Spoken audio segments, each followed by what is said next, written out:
London Waterloo Station is a central London railway terminus and London Underground station complex in the Waterloo area of the London Borough of Lambeth. It is one of 19 stations managed by Network Rail and is located near the south bank of the River Thames, in Fare Zone 1. A railway station on this site first came into being in July 1848. The present structure was inaugurated in 1922.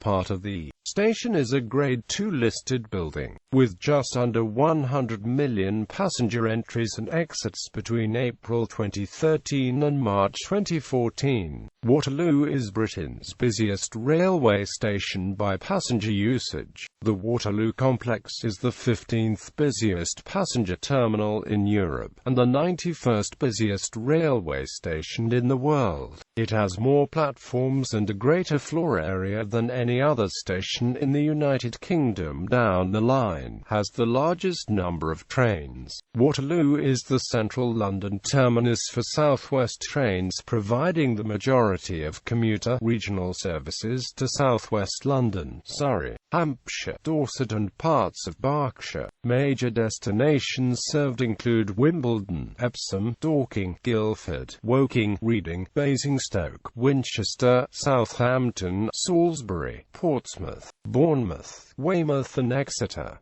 Much of Waterloo's traffic is local or suburban. All regular services are operated by South West Trains. Adjacent is Waterloo East Station, which is managed and branded separately. The station was the London terminus for Eurostar International trains from 1994 until 2007, when they were transferred to St Pancras International. History. Aiming at the city, the London and South Western Railway opened the station on the 11th of July 1848 as Waterloo Bridge Station, when its main line was extended from 9 Elms. The station, designed by William Tite, was raised above marshy ground on a series of arches. The unfulfilled intention was for a through station with services to the City of London. In 1886, it officially became Waterloo Station, reflecting long-standing common usage, even in some L&AMP SWR timetables. Expansion. The L&AMP SWRs throughout much of the 19th century was to extend its main line eastward beyond Waterloo into the City of London. Given this,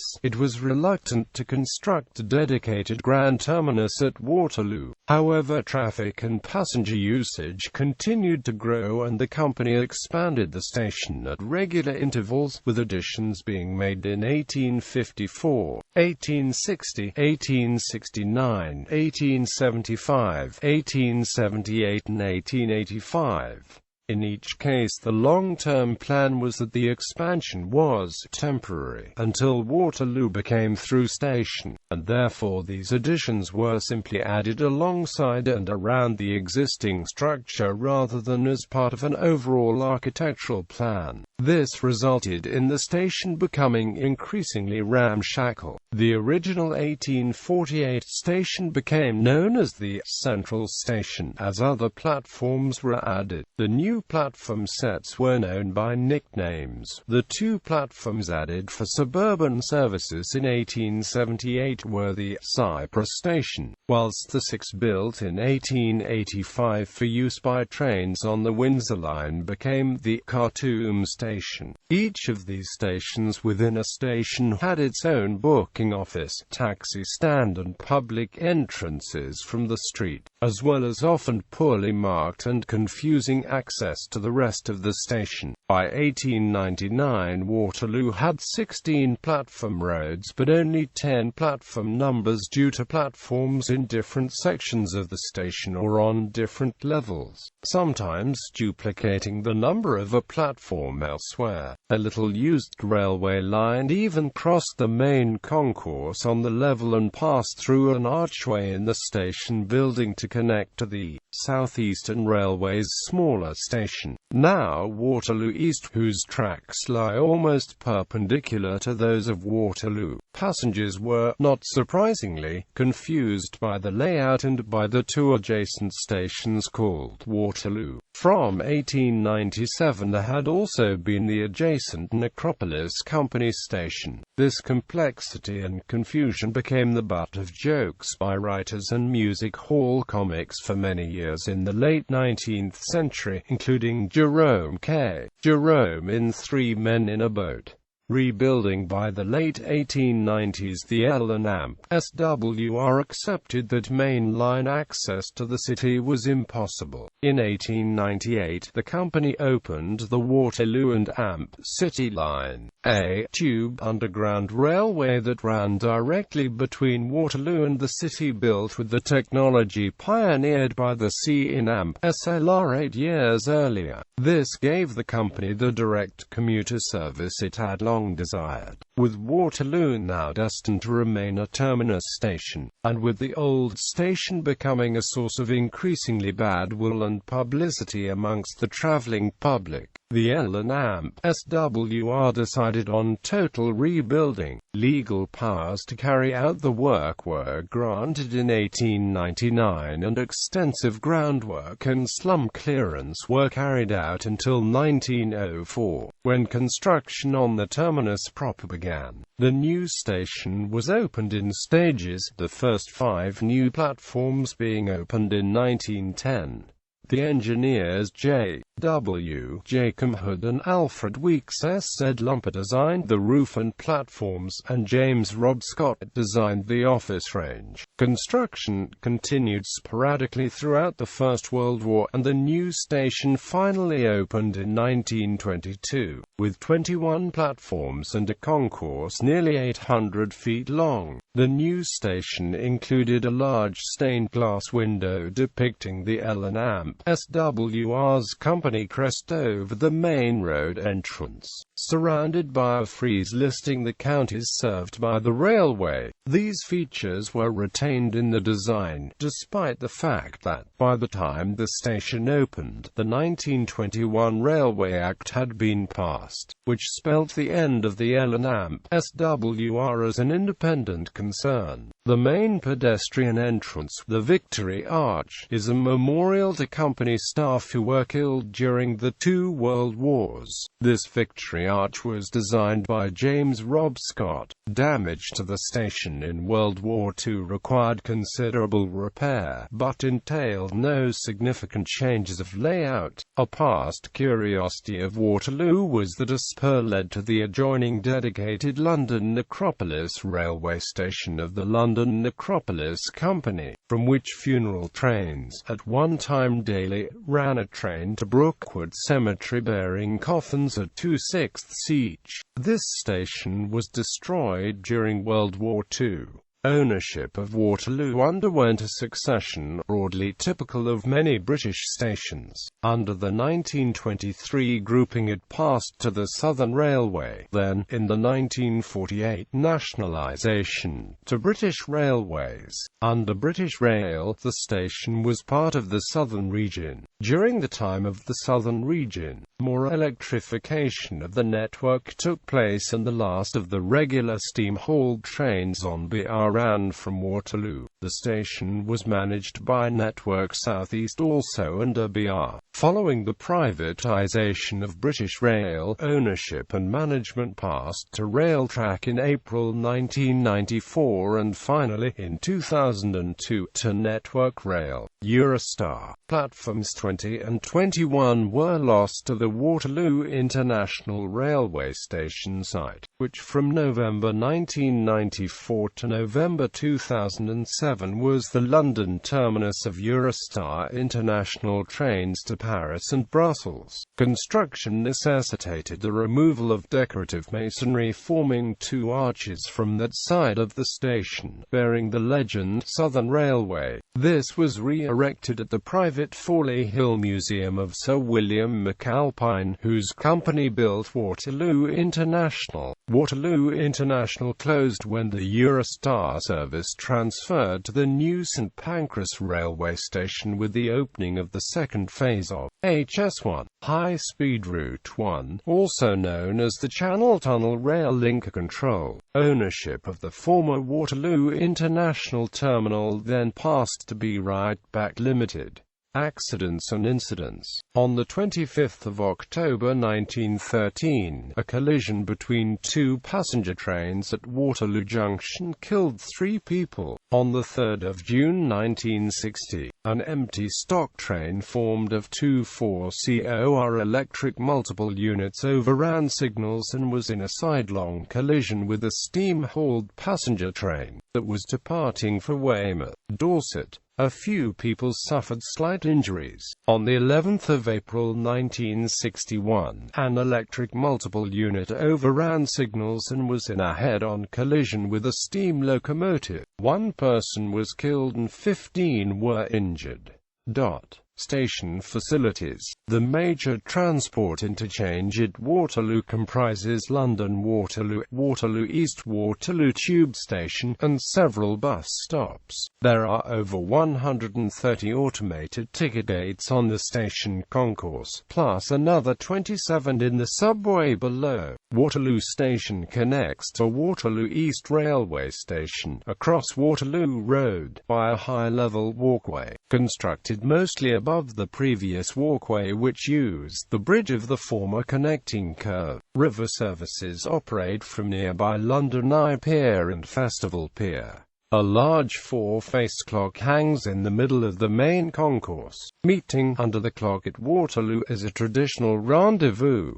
Retail balcony. Network Rail has constructed a balcony along almost the whole width of the concourse at the first floor level. The project's aims were to provide 18 new retail spaces and a champagne bar, reduce congestion on the concourse, and improve access to Waterloo East Station by providing additional escalators leading to the high-level walkway between Waterloo and Waterloo East. Retail and catering outlets have been removed from the concourse to make more circulation space. First-floor offices have been converted into replacement and additional retail and catering spaces. Work was completed in July 2012 at a cost of £25 million.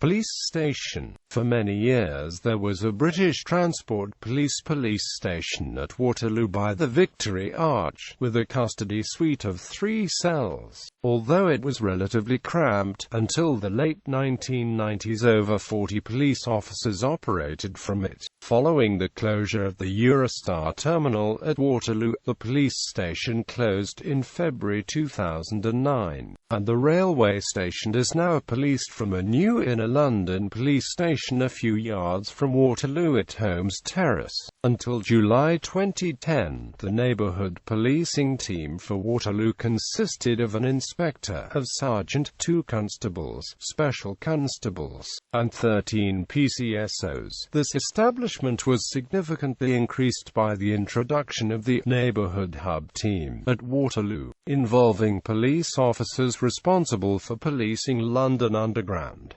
Transport links. London bus routes 1, 4, 26, 59, 68, 76, 77, 139, 168, 171, 172, 176, 188, 211, 243, 341, 381, 507, 521, RV1, X68 and night buses N1, N68, N76, N171, N343 and N381.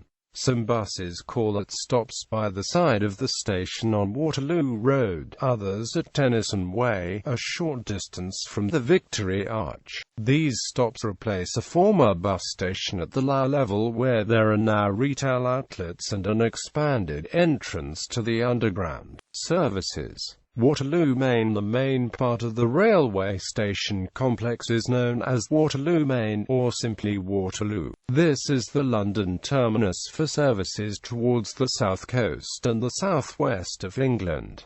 Waterloo has 22 terminal platforms in use. Platform 20 of the former International Station came into use as part of Waterloo Main in May 2014, and platforms 21 and 22 came into use in October 2014. The station is managed by Network Rail, and all regular trains are operated by South West Trains. Waterloo International. Waterloo International was the terminus for Eurostar International trains from 1994 until 2007, when they transferred to new international platforms at St. Pancras. Waterloo International's 5 platforms were numbered 20 to 24. Waterloo East. Adjacent to the main station is a through station called Waterloo East, the last stop on the southeastern main line towards London before the terminus at Charing Cross. Waterloo East has 4 platforms, which are lettered rather than numbered to avoid confusion with the numbered platforms in the main station by staff who work at both stations. Waterloo East is managed and branded separately from the main station. Trains go to South East London, Kent and parts of East Sussex. As of 2008, all regular services are operated by South Eastern. Waterloo Underground Station. Waterloo is served by the Bakerloo, Jubilee, Northern and Waterloo and Amp City lines. The Waterloo and Amp City line is open Mondays to Saturdays only, as it is intended almost exclusively for commuters who work in the City of London. Future platform lengthening project. To increase capacity on South West Trains' overcrowded suburban services into Waterloo, there have for several years been plans to increase train lengths from 8 cars to 10. This would require the lengthening of platforms, and in particular platforms 1 to 4, which will be a technically complex operation, as it will entail a substantial repositioning of trackwork and points. SWT also says it would need to have access to at least 3 of the currently disused international platforms 20 to 24. Further progress depends on decisions by the government, and SWT says that until then it cannot proceed with ordering longer trains. In May 2016, it was announced that in August 2017, platforms 1 to 4 would be lengthened to allow new 10-car Class 707 trains to run. Former international platforms since the transfer of Eurostar services from Waterloo. The former Eurostar platforms 20 to 24 of Waterloo International have remained unused. Waterloo suffers significant capacity problems, and proposals have been put in place to convert the former international station to domestic use. In December 2008, preparatory work was carried out to enable Platform 20 to be used by South West Trains' suburban services, including the removal of equipment such as customs control facilities, at an estimated cost of between £50,000 and £100,000. However, the conversion of the remaining platforms was delayed as it would require further alterations to the station infrastructure. The project has been criticized for its delayed completion date. In 2009, the Department for Transport confirmed that Network Rail was developing high-level output specification options for the station, with an estimated date for the reopening of the platforms of 2014, 7 years after the closure. The cost of maintaining the disused platforms up to late 2010 was found via a Freedom of Information request to have been £4.1 million. In December 2011, South West Trains confirmed that Platform 20 would be brought back into use in 2014, hosting certain services to and from Reading, Windsor, Staines and Hounslow. These will be 10-car trains newly formed from refurbished SWT and former Gatwick Express rolling stock. Platform 20 reopened in May 2014, with access via Platform 19, and Platforms 21 and 22 in October 2014 after steps were constructed over the former Eurostar entrance to access the platforms. For the 4th of July 2010 to the 2nd of January 2011, two of the disused platforms hosted a theatrical performance of The Railway Children by E. Nesbitt. The audience was seated either side of the actual railway track. The show included the use of a steam locomotive coupled to one of the original carriages from the 1970s film. The performance moved to London after two acclaimed summer runs at the National Railway Museum in York. Heathrow Airport links. Waterloo Station was to be the central London terminus for the proposed Heathrow Air-Track rail service. This project, promoted by BAA, envisaged the construction of a spur from Staines on the Waterloo to Reading line to Heathrow Airport, creating direct rail links from the airport to Waterloo, Woking and Guildford. Air-Track was planned to open in 2015, but was abandoned by BAA during 2011. However, in October 2011, Wandsworth Council proposed a revised plan called Air-Track Light, which would provide trains from Waterloo to Heathrow, via the same proposed spur from Staines to Heathrow, but by diverting the splitting current services, the frequency of trains over the existing level crossings would not increase. BAA's earlier plan had controversially proposed more trains over the level crossings, leading to concerns that they would be closed to motorists and pedestrians for too long. Crossrail 3, backed by former London mayors Ken Livingstone and Boris Johnson, would include a 2-mile underground section in new tunnels connecting London, Euston Station and Waterloo, connecting the West Coast Main Line corridor with services to the south. However, Crossrail 3 is an unofficial proposal and not within the remit of Cross London Rail Links Limited. Southern Crossrail proposal. In late April 2016 there was a private proposal to reinstate the link from London Bridge to Waterloo. Gallery.